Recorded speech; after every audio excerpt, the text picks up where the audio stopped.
from the Salvation Army National Headquarters, this is the Fight for Good podcast.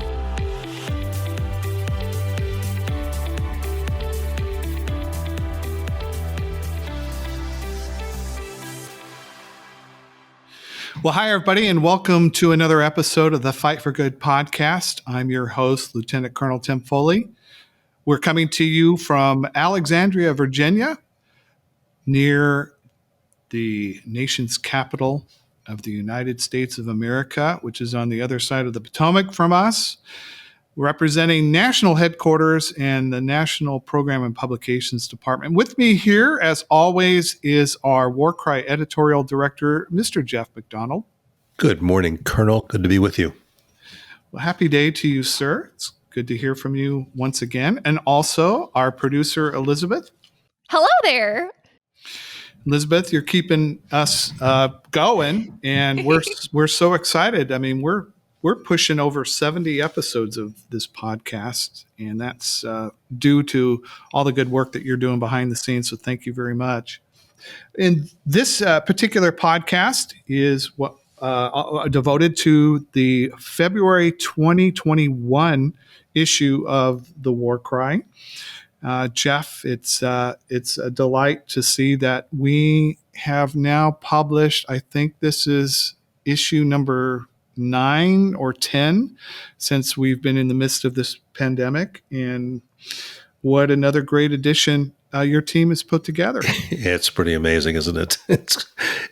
We're thankful for everybody working together and the technology the Army provides for us to work with, and the network that we have, and the good spirit that we maintain, thanks in part to you and Elizabeth, with all you do behind the scenes. People just don't know what goes on behind the scenes. It's quite a lot. There's and that's one of the things that I wanted to focus on today in our brief discussion here was, what does it take to bring this magazine all together? I know we're in the midst of celebrating 140 years of the birth of this magazine. It all started in St. Louis with George Scott Railton so many years ago, and it's brought us to the place that we are today, where we are the official magazine of the Salvation Army of the United States of America. I think the War Cry sometimes has become a very commonplace within the Salvation Army circle here in the United States. Certainly, we've had a challenge of getting physical copies of the War Cry in people's hands, yet it's still evident that people are reading it. And thanks to Elizabeth, you've been able to get us online more. We have a great social media presence on Facebook and Twitter. And Elizabeth, you've done a lot of stuff recently on LinkedIn, I've noticed, because LinkedIn is bopping. Well, LinkedIn is kind of like where all the grown-ups go, I guess. Yeah. And you don't post pictures of your open wounds or the things you're eating there. But I know that I've had a lot of different engagements with different people from that. But Jeff, I just wanted to circle back a little bit and have our listeners understand what some of what it takes to bring a magazine like this together. I think that you obviously you've been at the helm, handling the director of editing for quite a while. What's some of your impressions of and philosophy of what it takes to bring this magazine to fruition each month? Mm-hmm. Yeah, it's a very in-depth question. I'll try to be brief, but it starts with what is a publication, what is a communications medium, and I think it's bringing. We are curators of information that we try to tailor for the use of our various audiences. And in the case of the War Cry, it's tailoring that information specifically so it can be a ministry tool for the Army. We try to be, as a publication and as communications medium, the national voice of the Army, delivering information, the right information to the right audiences in fulfillment of the Army's mission. But within that, it's a very specialized kind of work. Writing is a craft, as you know, Colonel. You're crafting writing, you know. And what we do is very much a craft, a specialized craft that involves certainly design, ingredients, and content. And it's really, I just came across this quote by Saint Exupéry. It says, "It is only with the heart that one can see rightly. What is essential is invisible to the naked eye." And I think, in essence, we are plumbing what is true, what is right, what is worthy, what is beautiful, what is pure, what is holy, in keeping with Paul's statement in Scripture, but also with the Army's emphasis on each person being a child of God and looking to redeem the time. So I think that is at the heart of what we do, and that we try to reflect that, but we always keep the reader in mind. What we do is to serve the reader. And involved in that is editorial and design functions, both, which I see and I think is pretty much understood that they are really one. The point is to clarify truth and present it in interesting, unique ways to take away messages so they're crystallized for the reader.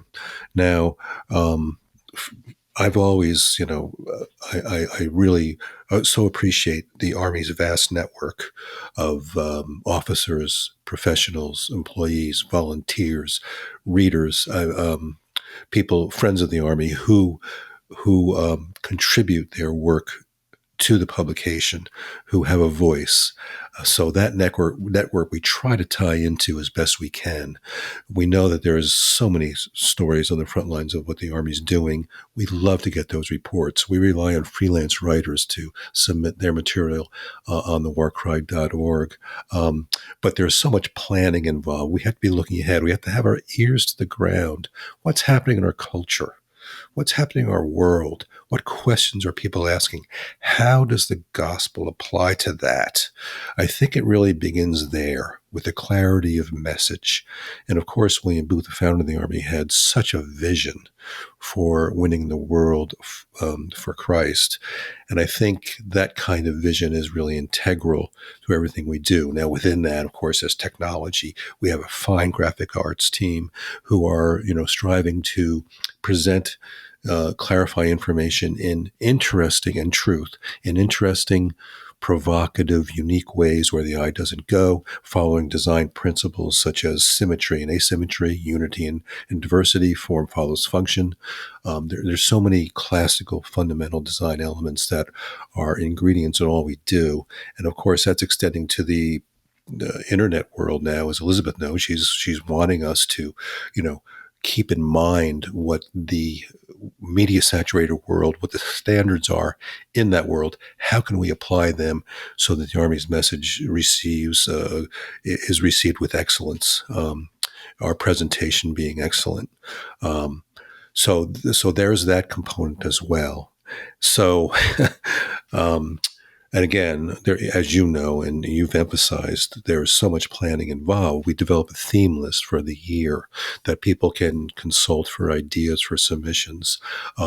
We are creating content. We are formulating ideas for content. We are trying to research information that is worthwhile for the reader. We are contacting, as you have done, voices in the Army, new voices to contribute their work to the magazine, which has been a wonderful addition, from Major New with her Como 2 articles to the others, Major Masango, Captain Masango, who is our spiritual formation author now. It's wonderful to have these people feeding into us. It's so very synergistic. But again, all we do is meant to inform people about what the Salvation Army is and does, to edify people as individuals in their communities, in the nation, to look for what is right and good, and also to of course introduce people to the Savior Jesus Christ so they can have a personal relationship with Him, and also to grow in that faith and what it means to live it out. It's interesting too, because when you think about the demographics of our readership, it's such a wide array of people that get this magazine. And when you look at the world of publishing and you look at magazines, like when you go to the grocery store and you see the magazines that are there on the racks and the different types of things, and a lot of those magazines are specialty. For example, I've talked about my hobby of model railroading, for example. There's a model railroading magazines that delve down into all the techniques of that particular hobby, so they specialize on that. The one thing that we do with our magazine is that we're trying to tell the story of the Salvation Army across 4 territories, a wide array of generational readers, a wide array of people that have an understanding of Salvation Army ministry and those that don't, a wide array of people that have some theological understanding and other people that don't. So when you think about the fact that we're trying to hit so many different I don't know if it's markets, but it's targets, so to speak. But our main topic, Jeff, and you just alluded to it, our main purpose is to share the life-saving message of the gospel of Jesus Christ. To whoever has ears to hear, let them hear. And I think that, for me, from the seat that I'm sitting in right now, that is our sole purpose of this magazine. We're not a public relations machine. We're not going to be able to go and argue every different political or social justice issue or other things, trend, and everything else that comes up. This magazine needs to tell the holistic story of Jesus Christ. Yes, we do talk about what's happening in the Salvation Army. We do talk about relationships. We do talk about recipes. We have puzzles. Sometimes we have cartoons. The February issue, Jeff, right in our letter to the editor, we had somebody that was criticizing the cover of the December war cry, the Christmas war cry, and we took that on. We took on that criticism. We do get that kind of feedback, but I think the bigger thing here is the overall philosophy of what it is our team does every month, and I hope our listeners and our readers of this magazine can grow in a greater appreciation, and perhaps for those that are praying people that will continue to pray for us, that God would give us insight to understand the mechanism that it takes to put this thing together. The metaphor I've been thinking, Jeff, while you were talking was, it's one snowflake at that 14,000 foot elevation. That snowflake eventually makes its way into melting, and it makes its way to the sea. We start with a blank page, whether it's a cursor on a blank computer screen, or it's a blank piece of paper, and we go from there. And each month, the last almost 2 years that I've been doing this, it's just been a miracle, and it's certainly a miracle in the pandemic to keep hitting the deadlines that we're doing. And my hats off to you for guiding us that way. Oh, goodness. I mean, again, it's such a team effort. And I think that's one of the beauties of it. We're collaborating throughout not just internally, but throughout the Army world, and representing the Army as best we can. I'm glad you brought up the point about the variety of audiences. You're so right. The magazine world and communications world in general, including the internet, is becoming more and more specialized, targeting certain populations or audiences or demographics and addressing that. Well, here's, this magazine and our communications channels reaching out to a diversity of audiences. And that's a challenge. It's also an opportunity. It gives us a chance to expand our reach, especially in this day when, publications are, in some cases, decreasing their frequency or even publishing at all. It kind of gives the identity of the war cry, I think, a little more weight. Well, and now, I mean, it's been proven, especially in the pandemic era, people are clamoring for books They're actually clamoring for magazines. They're clamoring for the hard copy, and the digital side of things has kind of hit its apex, and the trends are going downwards. It doesn't mean it's going away completely. However, there's something to be said about this magazine that ends up in a convalescent home someplace. It ends up in a doctor's office. It ends up, as we recently we showed one of our retired commissioners left a copy when he got the oil changed. We've had those kind of stories, and I guess I'm just so passionate about it because you never know where this tool goes and what the power of the written word has. And again, I've said this over and over. I'm only here today because somebody took the time to write down the gospel story, and I read the gospel story and I responded to it. It wasn't a war cry, but it was another of the same genre. And I think that's still effective today as to some of the feedback that we're getting from this magazine. Yeah, and the Army has much to speak to bring to this culture with this message of love and truth and inclusiveness and serving the needy in God's name.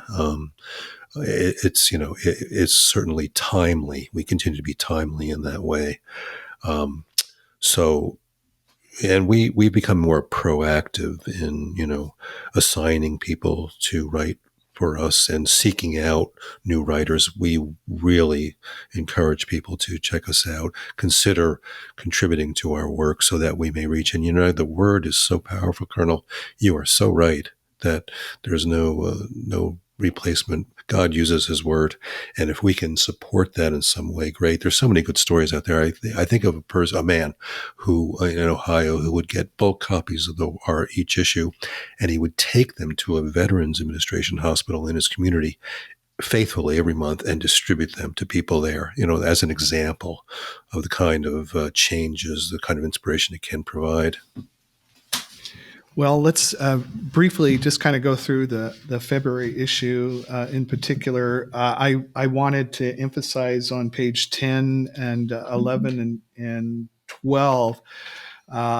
We get the privilege of highlighting the ministry of downtown Cake, Alaska, which maybe some of our listeners didn't even know that's there's a Salvation Army in Cake, Alaska. Is there a Cake, Alaska? But this it came to our attention in the fall of some unique things that were happening, and we have a brand new lieutenant who wrote a wonderful story of effective ministry of continuing this legacy in Cake, Alaska. And I do want to, for our Salvation Army officers or other friends that are out there, I just want to give a word of encouragement to you. What you're doing day in and day out may not be noticed by the media or other people, but it does get noticed, and it certainly is something that is honoring God. So, Jeff, I'm really proud of that particular article, and we thank God for Lieutenant Dooley and for her work in this little tiny village in Alaska, and how the Salvation Army is really at the center of that community.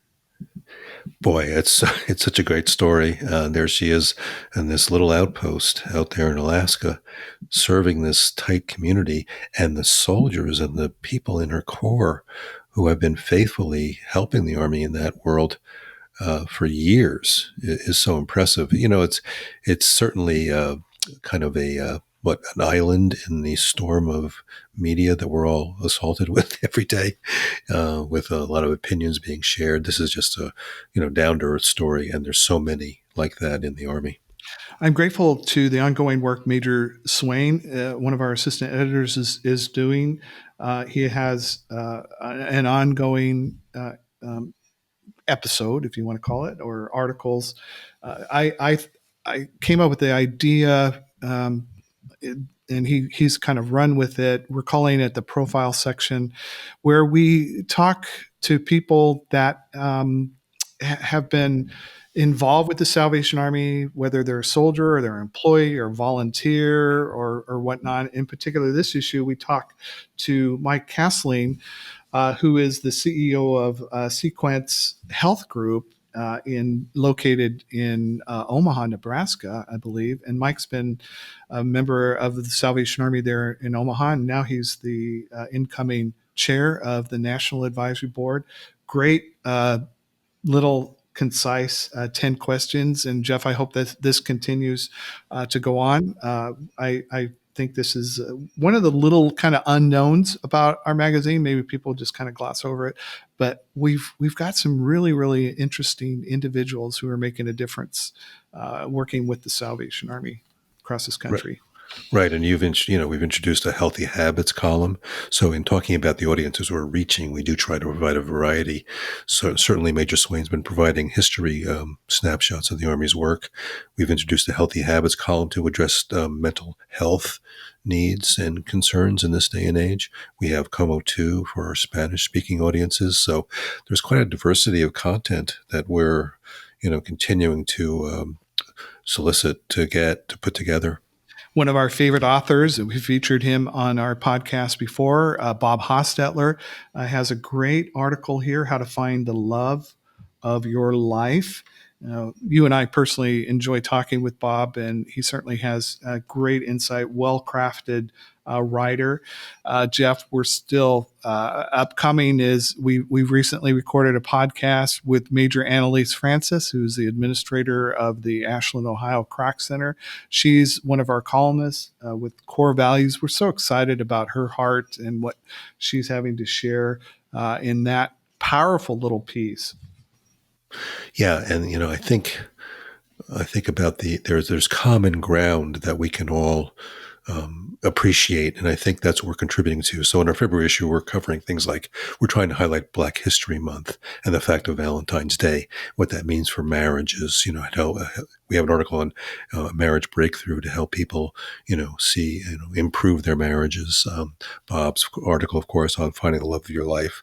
Those kind of practical applications, we hope, are making an impact for folks as well. We're continuing extending the Bible study written by Lieutenant Colonel Dan Jennings, the divisional commander of the Northern Division in the Central Territory.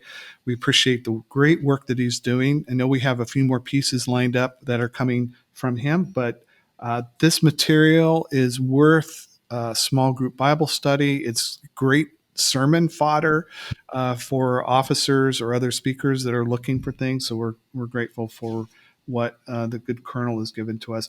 I do want to mention just before we kind of wind up, we had a great interview, and it will be coming out soon, I believe, with Major Ruth New.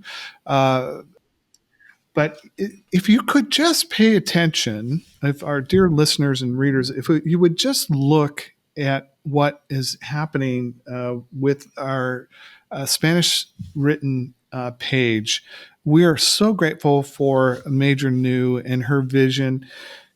Jeff, I just had a heart that we needed to do something a little different with that section.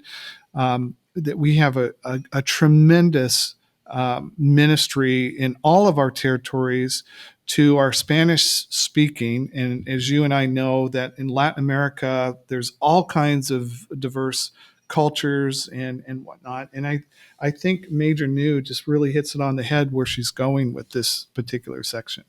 Oh man, we had a great conversation with her, and her passion for that audience really comes through, and her experience is really interesting. And as someone of Cuban descent coming to this country, well, we're grateful to her and the contributions, and we hope that what she has to say this month, it's in particular, is on Argentina. She's highlighting different countries in Latin America as she goes forward. But again, I think that my biggest takeaway, Jeff, of what we've done in the last several months with this section is having the prayer of salvation in Spanish, the Spanish language. I hope one day in heaven that somebody will come up to me and say, "Hey, you know that little prayer that worked." That's why I'm here. So Yeah, we're grateful right. for that. We continue not to mess, but just try to improve our our crossword puzzle section, and also our team does a great job with the recipe section. Uh, Jeff. The other day, I thought about maybe doing a little TikTok video of showing the young people how to make spaghetti sauce. That you don't necessarily have to go. Having some of these, these companies that prepare everything already, and you spend exuberant amount of money, have it delivered to your house. Yeah, It's like, right. hey, you know what? The old Colonel knows how to make spaghetti sauce and enjoys it. And you might want to enjoy some of these recipes in the War Cry. So we're grateful for our Definitely. team there. Definitely, especially during this time, that's one way of bonding in home when everyone's at home, chipping in and cooking together. And in closing, though, we have made the decision that we're landing our spiritual formation on the last page on the inside cover, and we'll be interviewing our author that's contributing to that this year, Captain Emmanuel Masengo, the Corps officer from Sacramento, California. So, Jeff, I'm really, really grateful for what I'm seeing, not only just with content, but with the design team, how they run with that every month. Oh, I tell you, I appreciate how they're looking at things in fresh ways so that it can speak to those who are seeing the article. And we, follow a step method of, bringing a reader into a piece so that they can understand it at different levels and explore in a logical way what truth or what a personal application might apply. It's really fun, isn't it? We wrestle with such interesting topics. Colonel, like in this February issue, there's a topic on finding God's will and what's involved in that. There's a first person account about that. So, those kind of basic issues are always provide really good editorial content.